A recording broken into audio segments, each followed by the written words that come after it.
le bulletin sur Fraternité. Des rumeurs circulent faisant état de ce que la zone industrielle de Glodibé serait une propriété privée du chef de l'État, Patrice Talon. Des rumeurs auxquelles réagit le directeur de la CPI Bénin. Vous le suivrez dans ce 20h. À l'international, des frappes de drones attribuées à l'armée malienne ont tué ce lundi 21 octobre 5 civils, dont 4 enfants au Mali.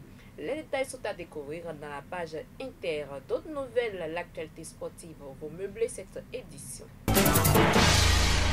Bonjour à toutes et à tous. Merci de vous joindre à nous pour cette nouvelle édition. Des rumeurs circulent sur les réseaux sociaux faisant état de ce que la GDIZ serait la propriété du président Patrice Talon.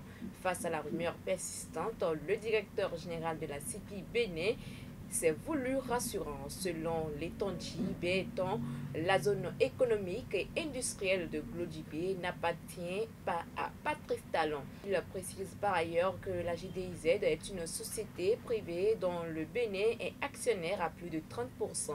Extrait de ses propos. Dans cette zone aujourd'hui, nous avons des industries qui s'installent et qui transforment, que ce soit le coton, les noix de cajou, le soja, le karité et d'autres matières premières. Et donc ça suscite beaucoup d'intérêt auprès des investisseurs, ça suscite beaucoup d'intérêt auprès des décideurs de ce monde et qui parfois viennent visiter la zone de façon non sollicitée. Bien sûr, nous recevons beaucoup de personnalités qui décident d'eux-mêmes de venir voir ce qui se passe dans la zone. La zone économique spéciale de Glodibé n'appartient pas au président Patrice Talon. La zone économique spéciale de Glodibé est une joint venture entre la République du Bénin et le groupe Arise. La République du Bénin est actionnaire à 35% et le groupe Arise à 65%. Les actions de la République du Bénin sont portées par la SOPI, la Société des patrimoines immobiliers de l'État, qui a pour mission de promouvoir, de valoriser et développer le patrimoine immobilier de l'État. Je peux vous rassurer que le foncier appartient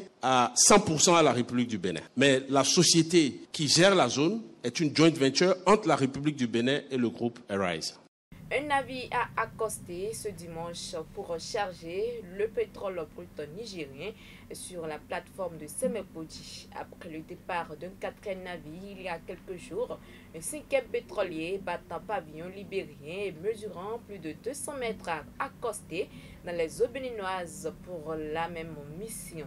Ce navire est prévu pour charger 130 000 tonnes de pétrole brut à destination de la Malaisie. Selon les informations, le chargement débutera ce lundi et le navire quittera les eaux béninoises mardi 22 octobre. Et dans le cadre de cet accord de transport, le Bénin percevra un droit de transit de 0,5 $ par baril pendant les 10 premières années. Direction à présent à Parakou. Il est devenu difficile pour les riverains de rejoindre le quartier Péroguera en passant par Alaga. La cause en est la reconstitution de la décharge intermédiaire du quartier Alaga. La montagne d'ordures a pratiquement bloqué la voie reliant Alaga à Péroguera. Eau stagnante, mouches, odeur nauséabonde, c'est le triste constat que tout usager peut faire. Selon les riverains, cette situation est particulièrement regrettable en cette saison de pluie, rendant le trajet vers les domiciles cauchemardesques. La décharge est également source de nuisances pour les habitants environnants avec la prolifération des mouches et de moustiques. Ce constat est confirmé par Adolphe Pédonou et Yacinthe Koui, tous deux riverains. Les déchets ont pris la voie jusqu'à... Même on ne pouvait pas passer, il n'y a pas la voie. Bon, devant moi, je vois des déchets jusqu'au point qu'il n'y a pas la voie. À moto, c'est très difficile. Même à pied, c'est impossible. C'est les gens des mairies qui font ça, parce qu'ils ont dit que si Mélie avait accepté là, s'ils veulent qu'ils ne veulent plus les ordures là, qu'ils réparent la voie là, sinon ils vont toujours verser des ordures là. Mais maintenant, comme ils ont fini de verser, bloquer la voie là, maintenant ils ne partent plus là encore. Ils ont cherché une autre voie encore et rentrer là-bas et verser les ordures. Ça nous arrête le maladie ici. Vous avez vu, les mouches viennent ici, nous gêner, tout. Ça sent mauvais odeur, même on n'arrive pas à respirer, même dans les quartiers même. Si la pluie tombe là, si tu vois les gens en train de tomber là, tu vas croire que c'est les zèbres qui sont sur la voie. Ils ont bloqué la voie là complètement. Maintenant, nous aussi, on dit ça, même les gens nous insultent encore. Que nous on a rassasié à cause de ça, nous on est en train de dire ça là. Et nous voulu amener même bagarre, et nous on a laissé.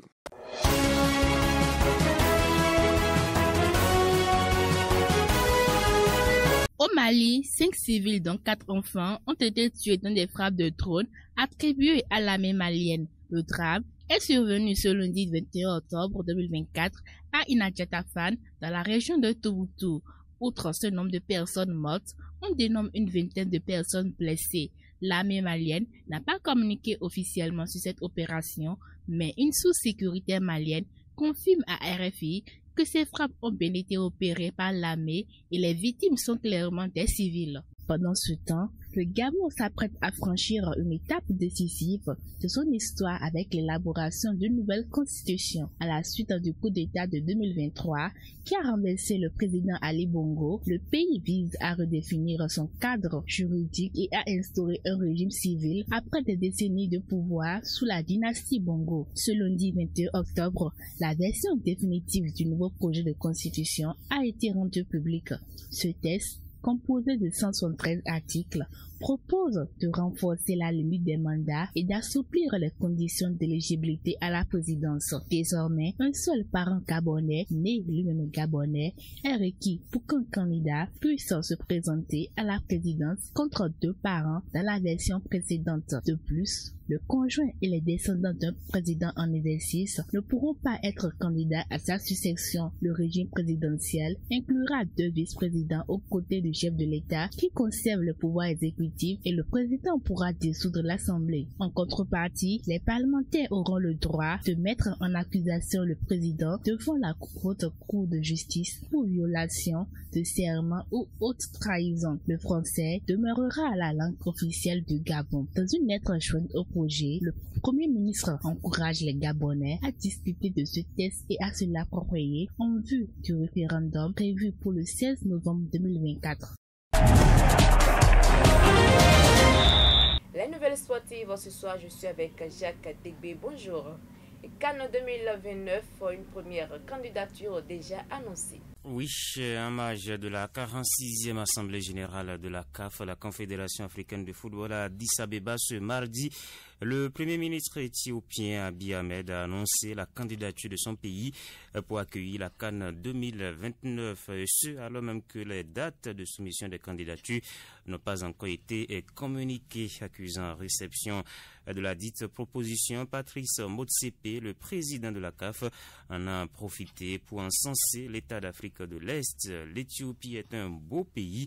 Nous examinerons leurs propositions au moment opportun, a déclaré donc le dirigeant sud-africain. L'Éthiopie est une grande habituée de l'organisation de la grande messe du football africain pour en avoir déjà été l'hôte à 3 reprises, 1962, 1968 et 1976, en prenant les devants pour la course à l'organisation.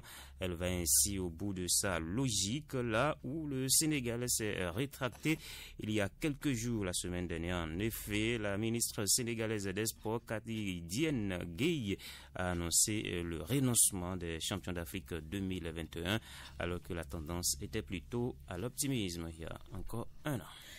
Ligue des champions, le programme du jour.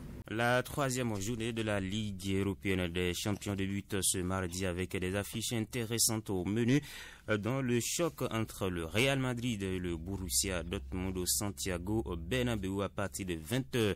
À la même heure, le Paris Saint-Germain tentera de se relancer face au PSV Eindhoven après sa défaite contre Arsenal il y a 3 semaines. Arsenal, justement, va se mesurer au Shakhtar Donetsk à l'Emirates Stadium. À suivre aussi Juventus Stuttgart, Aston Villa, Bologne, Gérone, Slovan Bratislava et Sturm Graz Sporting. Un peu avant, à 17h45, Monaco accueille l'Étoile Rouge de Belgrade au stade Louis II, pendant que le FC Bruges se rend en Italie pour défier le Milan AC. Merci à vous, Jacques Dégbé, fidèle téléspectateur de Fraternité FM TV. Merci de nous avoir suivis. N'oubliez pas de liker, de partager la vidéo, surtout de vous abonner à la chaîne YouTube de Fraternité FM TV pour ne rien rater de nos contenus. D'ici là, portez-vous bien. Ciao, ciao. C'était le bulletin sur Fraternité.